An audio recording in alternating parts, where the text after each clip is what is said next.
Assalamualaikum warahmatullahi wabarakatuh. Di edisi kali ini kita akan membahas tentang pakan.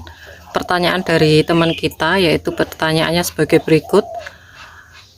Jadi ampas kelapa itu bikin cacingan ya kalau diberikan ke entok, benar atau tidak ya. Jadi di sini kita akan bahas secara lengkap kandungan apa yang terkandung di ampas kelapa, baguskah untuk entok, dan juga nanti kita akan bandingkan dengan ampas kelapa yang difermentasi ya, perbedaannya dari segi proteinnya yang kita akan lihat. Oke, sebelum kita bahas, untuk teman-teman yang mungkin belum subscribe channel Catur Unggas, bisa subscribe dulu, like dan juga tombol lonceng agar teman-teman tidak ketinggalan info terbaru dari Catur Unggas channel.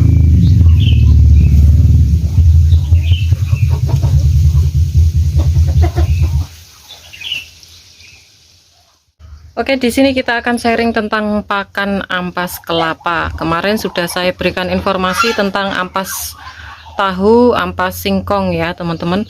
Dan untuk ampas singkong atau ampas ketela itu ternyata memiliki kandungan protein, dimana nanti setelah difermentasi itu akan lebih tinggi untuk kandungan proteinnya. Dan kandungan protein itu sangat bagus untuk entok ya.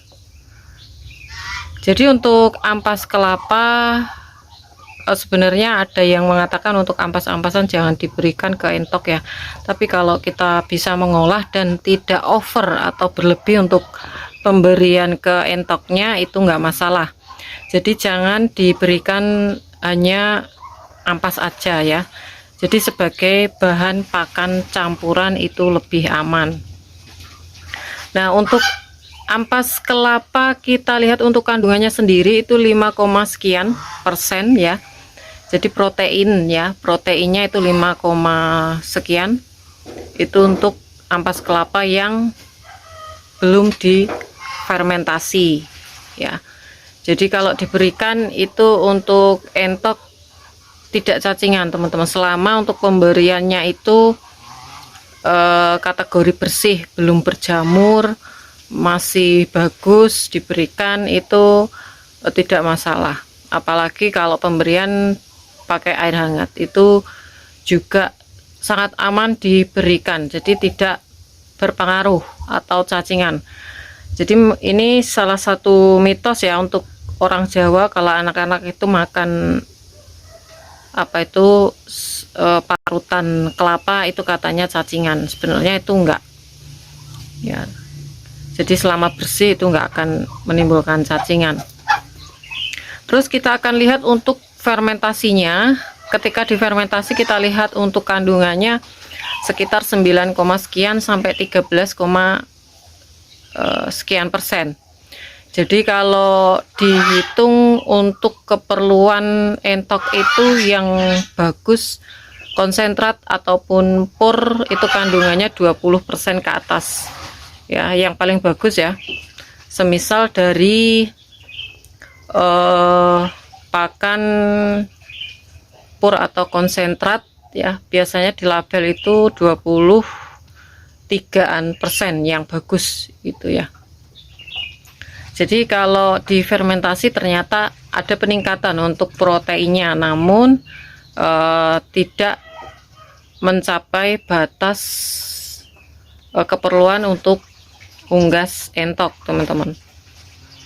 Jadi standarnya berapa Mbak? Standarnya 20% ke atas itu cukup bagus ya. Kalau dari keong, kalau untuk ketela, ampas ketela itu sampai 21% atau pokoknya 20% ke atas itu udah bagus untuk memenuhi asupan protein untuk pakan entok ya teman-teman ya. Biasanya kalau ampas kelapa itu tidak terlalu banyak ya, mungkin limbah-limbah dari warung makan atau limbah-limbah dari rumahan hajatan itu biasanya dapat banyak ya, tapi enggak setiap hari. Kalaupun nanti setiap hari itu ya harus untuk campuran, jadi tidak diberikan begitu aja.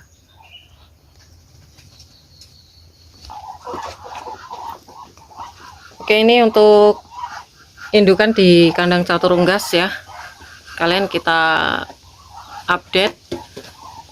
Untuk yang kemarin menanyakan, ini besar-besar ya untuk indukannya. Ini siap produksi, jadi udah telur ya. Untuk bobotnya sendiri 2,5 ke atas ya, ada yang 2,5, ada yang kemarin saya coba 1 ya. Kalau untuk pejantannya itu yang pacek di nomor 1 itu bagus, 3,1 yang topi hitam yang masih muda ya. Jadi mungkin itu saja. Ada pertanyaan lain seputar pakan entok, terutama saya sendiri itu sudah coba-coba ya, cari-cari referensi pakan, terutama saya utamakan pakan gratis ya. Pakan gratis dari alam itu apa aja yang mengandung protein cukup tinggi dan juga bisa kita dapatkan meminimalkan dananya ya. Jadi kita harus kreatif untuk ternak entok ini, karena memang akan menentukan keuntungan dari peternak ya. Dan mungkin itu saja informasi dari catur unggas ya, dan semoga ini bisa bermanfaat terutama untuk pemula ya, yang memulai usaha ternak. Dan untuk pemasaran saat ini masih kurang stabil ya, karena banyak sekali untuk peternak-peternak sekarang yang mulai menggeluti ternak entok ini. Jadi kalau perputarannya masih lambat, itu harus sabar dulu ya. Kemarin ada tadi ada yang nanya untuk anakan lokal, kalau butuh ya bisa infokan. Oke, mungkin itu saja informasi kali ini, dan semoga informasi ini bisa bermanfaat untuk teman-teman semua. Jangan lupa subscribe, karena subscribe kalian adalah satu partisipasi untuk mendukung para pecinta unggas seperti Catur Unggas Channel. Like apabila kalian suka dengan video ini, tombol lonceng untuk notifikasi video terbaru dari Catur Unggas Channel, dan share ke teman-teman yang lain agar informasi dari Catur Unggas Channel tidak hanya sampai di kalian saja. Dan untuk teman-teman yang berminat untuk pembelian entok jumbo, anakan entok jumbo, telur fertil entok jumbo, bisa DM langsung di Instagram Catur Unggas, dan jangan lupa untuk follow Instagram Catur Unggas. Semoga kita semua diberikan kesehatan, keselamatan, panjang umur, kelancaran rizki, serta perlindungan dari Tuhan Yang Maha Esa. Oke, cukup sekian, terima kasih. Sampai jumpa di video selanjutnya. See you next time.